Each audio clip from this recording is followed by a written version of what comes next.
صوم غد عن أداء فرض شهري رمضان هذه سنتي فرضا لله. Assalamualaikum saudara muslimin. Tahukah kalian ada beberapa peristiwa besar menjelang kelahiran Nabi Muhammad SAW? Rasulullah SAW lahir pada tanggal 12 Rabiul Awal tahun Gajah atau bertepatan dengan tanggal 20 April tahun 571 Masehi. 12 Rabiul Awal hari bersejarah bagi umat Islam sedunia. Pada hari itu, manusia paling mulia di dunia dan suri tauladan bagi umat manusia dilahirkan ke bumi. Nabi Muhammad SAW merupakan Nabi dan Rasul akhir zaman yang artinya setelah beliau tidak ada lagi orang-orang yang mengaku sebagai Nabi atau Rasul. Ajaran beliau yaitu Islam merupakan penyempurna dari ajaran agama yang telah dibawakan oleh Nabi dan Rasul sebelum beliau. Inilah beberapa peristiwa besar yang terjadi menjelang kelahiran Rasulullah SAW yang telah kami rangkum. Tapi sebelum lanjut jangan lupa ya saudara muslimin untuk subscribe, like, comment and share ke teman-temanmu ya. 1. Pasukan gajah dan burung ababil. Raja Abraha berencana merobohkan Ka'bah karena tempat ibadah yang dibangunnya tersaingi oleh Ka'bah. Ia pun menyiapkan pasukan gajah dan menuju kota Mekah. Namun, atas kehendak Allah Subhanahu wa Ta'ala, sebelum memasuki perbatasan kota Mekah, pasukan gajah Raja Abraha diserang dan dihabisi oleh burung ababil yang membawa batu-batu panas dan berpijar. 2. Api Majusi padam. Masyarakat Majusi pada zaman itu dikenal menyembah api dan menganggap api sebagai Tuhannya. Api tersebut tidak pernah padam selama ratusan tahun. Namun saat Nabi Muhammad SAW lahir, api itu mati seketika.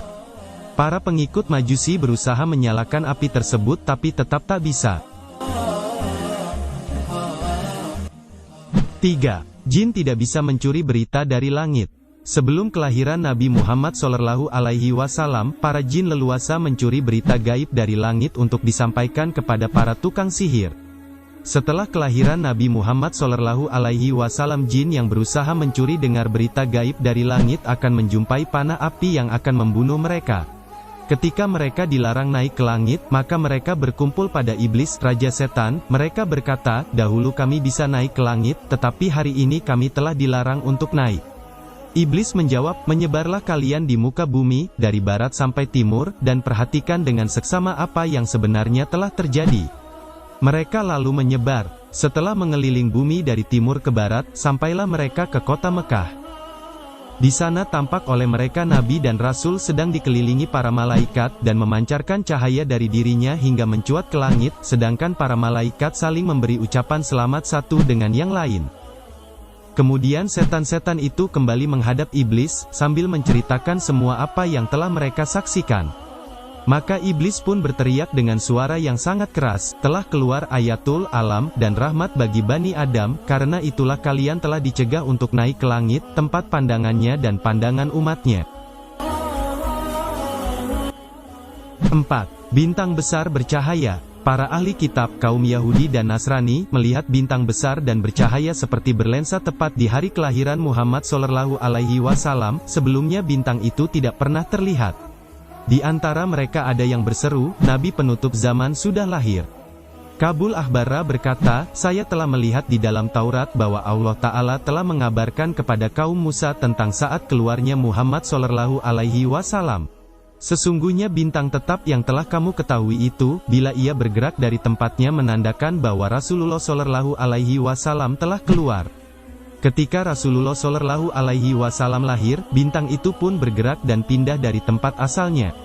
Maka orang-orang Yahudi semuanya mengetahui bahwa Rasul yang diberitakan Allah itu telah lahir ke dunia, namun mereka merahasiakan disebabkan kedengkian mereka sendiri.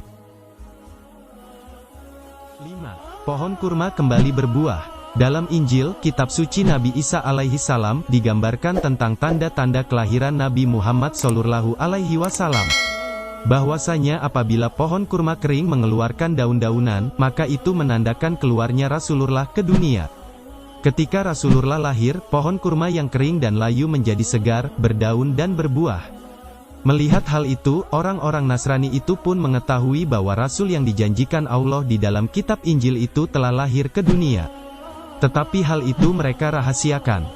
Hal itu benar terjadi, namun orang-orang Yahudi menyembunyikannya karena kedengkian mereka kepada Nabi Muhammad SAW yang bukan berasal dari Bani Israel. 6. Mata air kering memancar kembali. Di kitab Zabur, kitab suci Nabi Daud alaihi salam, dikabarkan juga tentang kelahiran Nabi Muhammad. Ketika mata air yang sudah kalian kenal kering dan tiba-tiba memancarkan air dengan derasnya, maka pada saat itulah Nabi Muhammad SAW telah lahir ke dunia.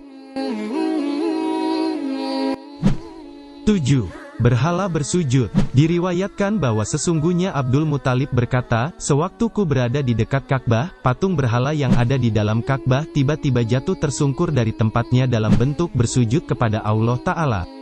Aku juga mendengar suara dari dinding Ka'bah, Nabi terpilih telah lahir yang akan menghancurkan orang-orang kafir, dan membersihkan aku dari beberapa patung berhala serta memerintahkan untuk menyembah kepada Zat yang merajai alam ini." 8. Aminah tidak merasa letih. Selama mengandung Nabi Muhammad, Aminah sang ibunda tidak merasa letih akibat kandungannya. Padahal setiap wanita yang hamil selalu merasa letih karena kandungannya. Ia juga menyatakan bahwa selama mengandung Rasulullah SAW, dalam mimpinya ia senantiasa didatangi para nabi-nabi terdahulu, dari sejak bulan pertama, yaitu bulan Rajab hingga kelahirannya di bulan Rabiul Awal. Semua nabi-nabi yang hadir di mimpi Aminah itu sama-sama berpesan kepadanya bahwa jika telah lahir, namai anak itu dengan nama Muhammad yang artinya terpuji, karena anak itu akan menjadi makhluk yang paling terpuji di dunia dan akhirat. Firasat mengenai penamaan Muhammad itu pun terbersit di hati mertuanya, Abdul Muthalib, sehingga ketika Rasulullah lahir, Abdul Muthalib memberinya nama Muhammad. Ketika masyarakat Mekah bertanya mengapa ia dinamai Muhammad, bukan nama para leluhur-leluhurnya, maka Abdul Muthalib menjawab, "Aku berharap ia akan menjadi orang yang terpuji di dunia dan akhirat." 9. Tamu agung penghuni surga. Aminah merasakan tanda-tanda akan melahirkan secara tiba-tiba pada malam hari. Pada saat itu mertuanya Abdul Muthalib sedang pergi ke Masjidil Haram sementara Abdullah suaminya sudah meninggal dunia. Kemudian, datang banyak wanita cantik. Ada dua wanita yang jadi perhatian Aminah, mereka memberi salam dan menyebut dirinya Asiyah, istri Firaun, dan Maryam, ibu Nabi Isa alaihi salam. Begitulah kisah-kisah istimewa dan ajaib yang melingkupi peristiwa menjelang sampai kelahiran Nabi Muhammad SAW. Sungguh semua itu adalah bukti bahwa Nabi Muhammad adalah manusia pilihan, utusan yang jadi penutup para nabi dan sebaik-baiknya manusia di muka bumi ini. Ya Rasulullah. Jangan lupa untuk subscribe, like, nyalakan tombol notifikasinya, komen and share ya saudara muslimin. Sampai jumpa di video-video selanjutnya ya. Syukron, wassalamualaikum.